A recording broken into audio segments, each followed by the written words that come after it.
The title of the world's first ship-launched hypersonic missile in naval history has quietly fallen to China, yet it no longer bears the familiar name we once knew. What strategic considerations and technological transformations lie behind this? On April 23, 2022, the mysterious missile launched from a Type 055 destroyer of the Northern Theater Command Navy in the Yellow Sea was widely referred to as the YJ-21 by military observers both domestically and internationally. However, time has ultimately provided a more accurate answer. The true designation of this first-of-its-kind carrier-based hypersonic missile for the Chinese Navy is the YJ-20, featuring a double-cone warhead design. This missile is launched via cold launch before ignition. It possesses the capability to perform glide maneuvers at the edge of the atmosphere, achieving a cruise speed of Mach 6 and a terminal penetration speed of up to Mach 10. With a range exceeding 1,000 kilometers, it represents a revolutionary weapon in modern naval warfare. The renaming reflects China's clear classification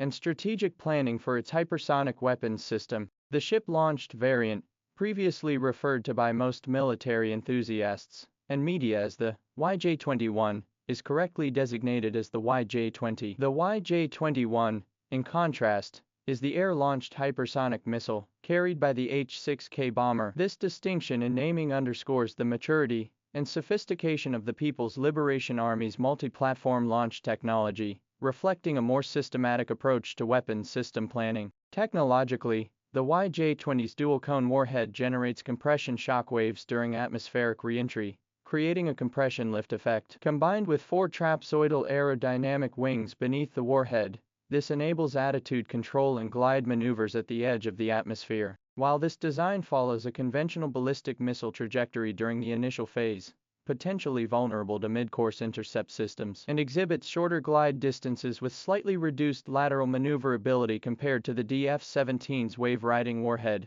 or ramjet-powered hypersonic cruise missiles. However, the double-cone warhead offers distinct advantages. Its simpler configuration allows for larger warheads and greater destructive power. Moreover, many conventional ballistic missiles can be retrofitted with this warhead at lower cost, enabling mass deployment. Corresponding to the ship-launched YJ-20 is the air-launched YJ-21. This hypersonic missile, weighing at least 2 tons, is primarily deployed on the latest variants of the H-6 series bombers, including the H-6K, H-6N, and H-6J. The H-6K has undergone extensive upgrades. Equipped with the WS-18 engine, it achieves a maximum range of 8,000 kilometers and an operational radius extended to 3,500 kilometers, covering the first and second island chains. With 8 external hardpoints capable of carrying 4 YJ-21 missiles and a payload capacity of 12 tons, its firepower density surpasses that of tactical aircraft like the J-16. The air-launched variant of the YJ-21,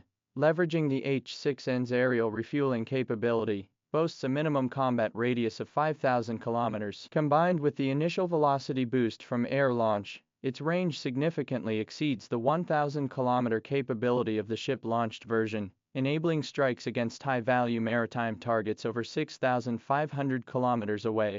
The greatest advantage of the YJ-20 and YJ-21 lies in their multi-platform launch capability. The ship-launched variant of the YJ-20 is primarily deployed on the Type 055 destroyer, but theoretically, the Type 052D destroyers could also carry it, as these vessels are equipped with the identical HT-1 vertical launch system, VLS. Even more excitingly, Chinese researchers are exploring ways to integrate the YJ-21 long-range anti-ship ballistic missile onto submarines, granting them the capability to launch attacks against large surface targets like aircraft carriers from underwater. According to screenshots from a master's thesis titled Modeling and Analysis of Underwater Launch Dynamics at a certain Jiaotong University, the submarine launch tube reaches a depth of 10 meters, sufficient to accommodate the 8.445-meter-long YJ-21 anti-ship ballistic missile. With an outer diameter of approximately 2 meters, the tube features a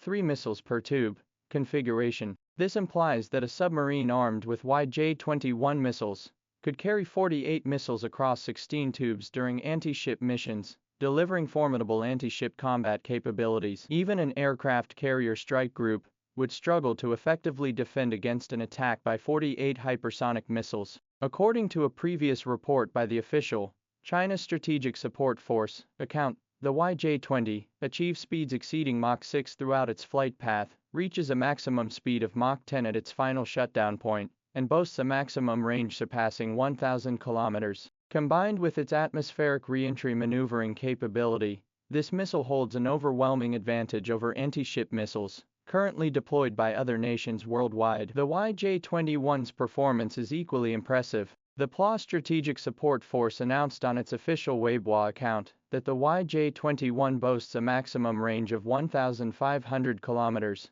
a sustained flight speed of Mach 6, and can accelerate to Mach 10 during terminal penetration. Such extreme speeds render existing global air defense and missile defense systems incapable of effectively intercepting its hypersonic attacks, cementing its reputation as a true carrier killer. The emergence of the YJ-20 and YJ-21 has fundamentally reshaped the rules of naval warfare. The integration of these hypersonic missiles has enabled China to establish a tri-service anti-ship strike system encompassing land, sea, and air, carrying profound strategic implications. They break the island chain's shackles, with ranges extending to Guam, forcing the U.S. military to relocate core bases beyond the second island chain. They deliver an exceptionally high cost-effectiveness ratio. A single YJ-21 costs approximately $3 million, while intercepting it requires 20 Standard 6 missiles priced at $4.5 million each. Simultaneously, they exert a formidable psychological deterrent effect. Following their public debut at the 2024 Zhuhai Air Show, U.S. and Japanese aircraft carriers have repeatedly conducted emergency withdrawals from the South China Sea, validating the deterrent effectiveness of subduing the enemy without fighting. China has thus established the world's only triple-pronged hypersonic strike system, integrating land, sea, and air. Land-based DF-26, sea-based 055 destroyer vertical launch systems, and air-based H-6K carrier variants. This has definitively ended the era of U.S. carrier forward deterrence. As the September 3 military parade approaches, global military observers are fixated on China's upcoming display of its hypersonic missile family. Amid the surging waves of the Yellow Sea, 5 gray-white warships formed a formation as sharp as blades. The newly launched Type 052DM destroyer from Dalian shipyard featured an X-band phased array radar silently rotating atop its mast. Beneath the deck, 64 vertical launch cells concealed the Reaper scythe, poised to rewrite the rules of naval warfare. Waves crash against the hull as missile fins gleam coldly on the deck. With the public unveiling of missiles,